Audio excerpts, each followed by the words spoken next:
This giant and valuable hole in the heart of Mayfair is here because developers ignored council instructions on how to restore an 18th century listed building.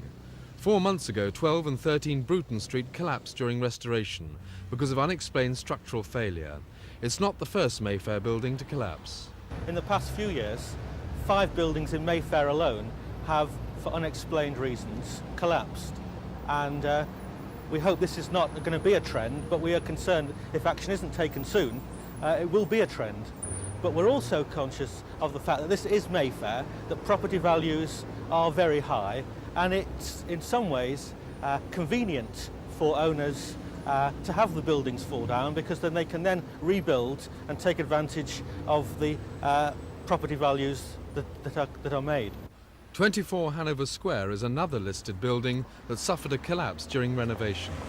Westminster City Council, with 70% of its buildings listed and facing great pressure to allow renovation work because of the high office rents in Mayfair, agree that unexplained collapses have occurred.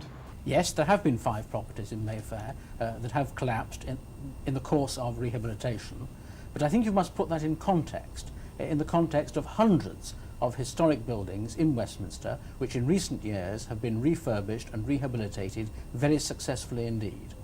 So you see nothing suspicious about it, it's simply carelessness? I believe that sometimes, this will happen.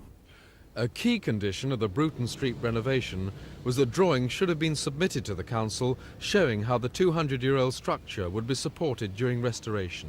This wasn't done, and the listed building collapsed last October.